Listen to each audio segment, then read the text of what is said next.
I was also told that you and G had sex with other people together. Yes. Was it Peter?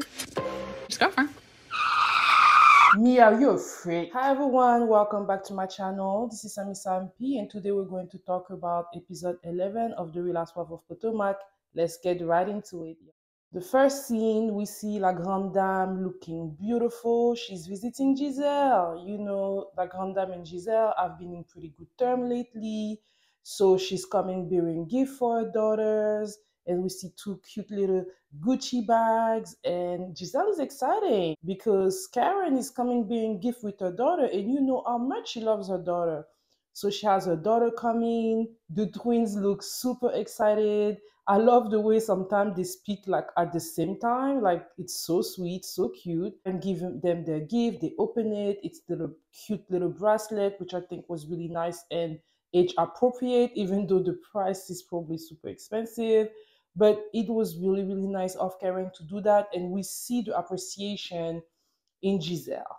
The twins leave and they proceed to talk about the gossip. Mia did talk about the fact that, she allowed Jacqueline to have sex with one of her boyfriends.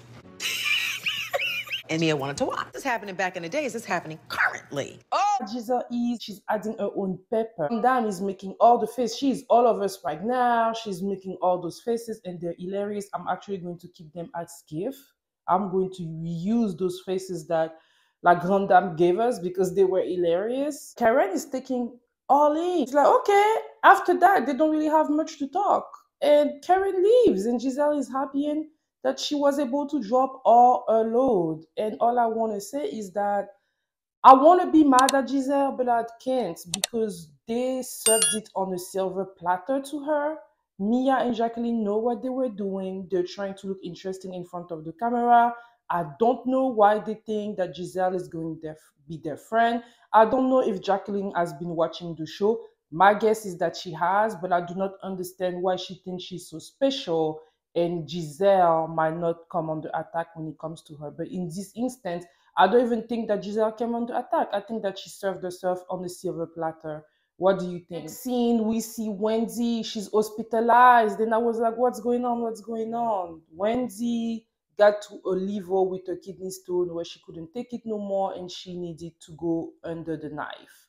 So good luck to Wendy. We don't see anything else but her basically going into the hospital and being hospitalized and looking like she's not doing okay. Next scene, we see Miss Ashley. Miss Ashley is on mommy mode. You know, she has a nanny, but she does take care of her older son, but she's taking care of her younger son, and they get to talk. She is in better shape than she was on the last episode. She looks really happy. She's telling the nanny that Michael has been finding a house for them and that she thinks that they're going to be able to close on it. So she's excited about it. Ashley's going to get a house.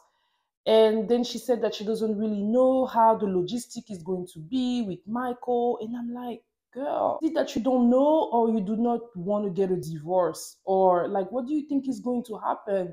I hope that Ashley is not going to end up moving with Michael. Like, all I see is just plenty of headache for her in the future if she doesn't cut the cord. I think I'm just surprised. Like, Ashley's not that much of a baby, right? She's what, 32, 33 years old? Whatever she's doing. Next scene, we see Giselle and Robyn. They're preparing for the Reasonably Shady live event. We saw when Giselle was talking to Karen that they were basically trying to exchange notes on what they were planning on doing for their live event that they have, because Miss Karen also is gonna have her own live event. And the venue is huge. They already know that they're not going to be able to fill it up. They're preparing themselves. We see them with their team doing what they gotta do. And all I have to say is that kudos to them. A live event sounds really hard for me. I'm like afraid to go live on YouTube, y'all. Like, I'm like, if I go live on YouTube, who's going to want to listen to me? My fear is like I may end up saying something that I shouldn't say. So imagine being live in front of like actual people that are looking at you. But they believe in themselves. Robyn said that they invested, I believe, $10,000 out of their own pocket. Yeah, they believe in themselves and they're doing this. And all I can say is good luck to them. You know, they're making some business move. They want to do better and get richer. And all I can say is, you know, good luck on that. And they sit down and Giselle proceeds to ask Robyn when is the wedding and everything. And a part of me is wondering, did Robyn knew that Giselle was going to ask her that question? A part of me now, when I see scenes like this, makes me understand why the production really likes Giselle. It's like Giselle is kind of like a mini producer within the housewife that basically give a certain organization on how the drama is going to go, and nobody is exempt, even her best friend Robyn. Robyn is telling her, well, I don't know, but nobody's invited. You're not invited. It's just gonna be me, my husband, and my kids. Giselle is like, well, we never know, just in case you change your mind and everything. Giselle is trying to fish for answers, and it's crazy that Robyn still doesn't know. Like, you really don't know when you're going to get married? Like, you have no clue? Like, why? Is it because of the prenup? I guess everybody is different. I already told you, I believe that Robyn and Juan are going to get married. I definitely not a couple like we're used to. They don't live their life the way some of us live our lives, because I don't think I would have been back with my ex-husband. I'm just saying, right? But they're doing it. They're still together. It works for them. I don't know what their arrangement is, but whatever they're doing, they're sticking. We see Miss Candiace doing a little abs. You know, she's stressed out, so she's doing abs to not be stressed. And I'm like, I guess I need to start doing that when I'm stressed. I go and do some abs instead of eating some hot Cheetos. Like, yeah, that's why she looks so good. So, you know, she's in her attire. We can definitely see an upgrade from the first music videos she was doing, the one where Mia was mad because she said it was low budget. Well, this time around, the label is investing in our girl Candiace, and they're dropping the whooping amount of $25,000 in the production of this music video. So we see her looking good and everything. She's stressed out. At some point, they're carrying her and everything, bringing her. I'm like, oh, she's getting the princess treatment and everything. Then we see her with Trina, and Trina is congratulating her. They're, you know, talking, and then the video starts and they're doing their thing. And all I can say is congratulations to Candiace. You know, Candiace is doing what she gotta do. She got her MBA. She's touring. I know she was touring, I believe, with Escape. She's doing Real Housewives of Potomac, and she's giving us some good ass lines, some good ass drama, trying to have a kid, handling the life at home. Candiace is doing it, y'all. Confessional, we also see that Candiace is debuting a new wig. And I must say, I kind of love the pink on her. It's different. What did you think? Did you like the pink? Let me all know in the comments. Scene, we have Robyn and Juan. And this time around, I think that Juan was told in advance that he was going to have a scene with Robyn. So he's coming in, looking happy, smiling at Robyn, you know, they're smiling at each other. And I must say, their house looks really, really nice. They talk and everything. They talk about the wedding. They talk about what they want to do. They talk about how during their first wedding, Robyn was choosing everything. And Robyn was like, no, that's not true. You were involved too. And he was like, nah, I was not. But she's like, well, this time I want you to be involved. And it's like, honestly, it's all about you. And they're like talking and smiling at each other. And they look very much in love to me. But then Miss Robyn decided to bring back the prenup situation in, especially the fidelity clause. And we see a change. In one, we can see that he's trying to like control how he's appearing in front of the camera, but we see that there's a change. He doesn't like that topic. He doesn't think that they need a prenup because they're never going to fight about money. Robyn feels otherwise. She says that whenever they were separated, one went with another lady, and because they didn't have to fight about money, things were good, but she thinks that it could have been contentious. I think that Robyn does not trust that Juan can stay faithful to her, and that is the reason why she wants to add that clause. Juan is acting like nothing happened between the two of them. I think it's kind of weird. It's kind of like trying to make it look like being unfaithful was never a part of their marriage. But a part of me thinks that there must have been something, because I don't think that Robyn would bring that up if she wasn't in fear of something. She also mentioned that when they were separating, Juan went with somebody else. So my guess was, were they still married when that happened? Maybe Robyn feels like maybe he has been cheating on her, and then when they separated, it went with that other lady. And one thing I always say is that being separated doesn't mean that you're not married anymore. You're still very much married. I think that people should wait until they're divorced and that they really like are done with the marriage, and even after the divorce, not jump into something new, not carry that baggage that you may not have had the time to fix and work on and heal before you go and with somebody else. So obviously they don't see eye to eye. One thinks that they don't need a prenup, especially because they're never going to be fighting about money, and because him being faithful is just not a thing. They've been together since they were teenager. They've loved each other, and at this point they're never not going to be without each other. But Robyn feels otherwise, and all I have to say is, Robyn, do what you gotta do, girl. But I hope we don't get to see y'all talking about it again. Next scene, we have Wendy and her mom. Wendy's mom is definitely the comic relief. She makes me laugh so hard. I love the way she asked Wendy's son to go ask their mom what she wants to drink. I'm like, yep, grandma. She's basically teaching those little boys to cater for a woman, asking their mom, we sick, how can I help you with? And then we see the cute little girl who definitely loves to take care of her mom, really wants her mom to be okay. It was so nice to see. Wendy's mom is definitely a comic relief. She gave me strong African mom. They talk about the fact that the mom has also had some health scare, and she has been told to, like, she needs to stop working as much. So Wendy is saying that she thinks that she works so much because she sees her mom working so much. And this is real, y'all. I've seen my mom working really hard, and I think that I always wanted to emulate. So I kind of can relate with Wendy on that instance. Says that she wants to get her boob done and everything. She wants her kids to pay for it. I mean, Wendy's mom is just an hilarious, African mom, but I feel like she also kind of like is modern a little bit. She has a tattoo here. I don't know if y'all see that.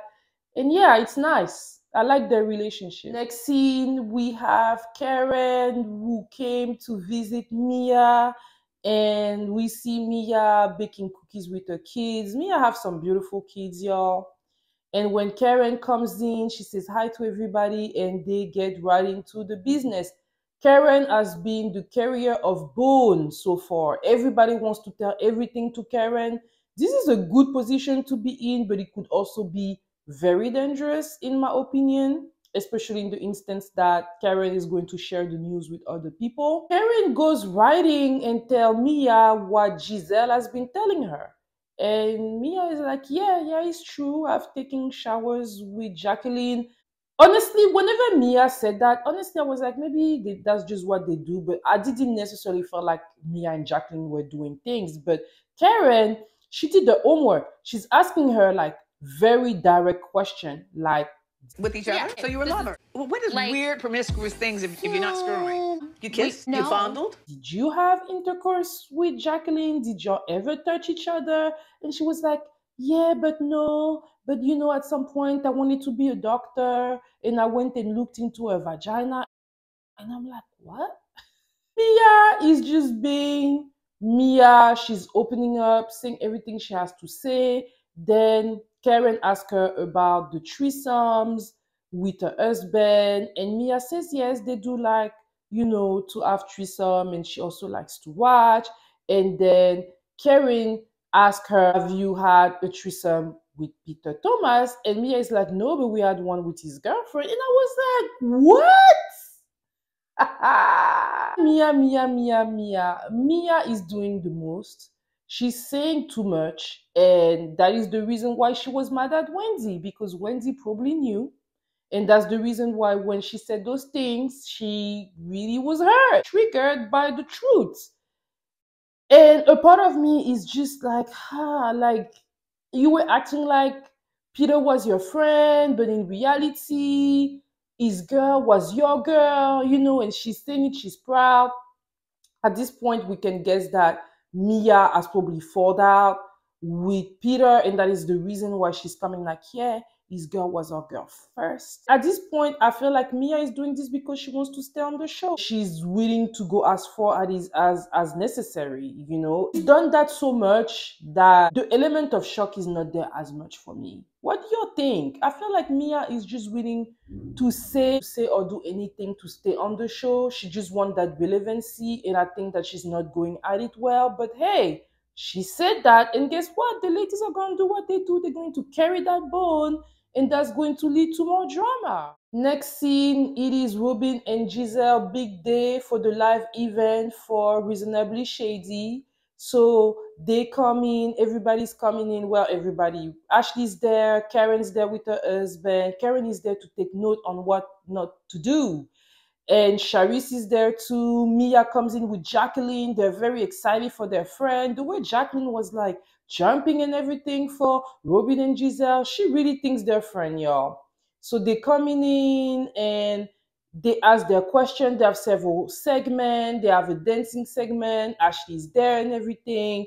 And at the beginning, they had the host that's announcing them. I'm not going to lie, the host had a lot of energy, but apparently he was drunk. So Karen is taking notes, Karen is being shady as hell. She's recording everything. She's taking note on what not to do for her own live event that's going to come. And I'm like, oh, Karen is so shady, but at the end of the day, it's good for the show. Definitely not, sold out, but apparently Robyn said that they've been able to make like $14,000 in profit or something like that. So I guess they made money. I wonder how they were able to make $15,000 in profit when it wasn't a sold out show, but I don't know the in and out of the business that they have. But if they're saying that they made money, all we're gonna have to do is to believe them and say congratulations to them. Of course, Candiace didn't come because Candiace feels that Giselle is not deserving of any type of support. I can understand that. Then goes well. The people that are there seems happy. Besides Karen that was bored at some point. Ray is as shady as his wife, laughing at all of the shenanigans that she does. At the end of the event, Karen leaves, and Giselle, she even mentioned, let's talk about my paycheck, and she takes Jacqueline aside and proceeded to ask her question. So you never said, pick me? I'm just you'll have to ask Mia that. Jacqueline, here is the thing. She likes the drama. Instead of being straightforward and saying, no, no, no, she's like, ask Mia. She's smiling. She is an housewife, y'all. She's playing the game, but I feel like she's probably going to get burned. And I think that is the reason why she got burned with Mia, because they went too far. Those ladies are playing with their friendship like they're some 12 years old, playing with dolls. And Giselle is sucking everything out of it. Charisse is in the back watching, not bringing in much into the scene, just being a spectator like we are.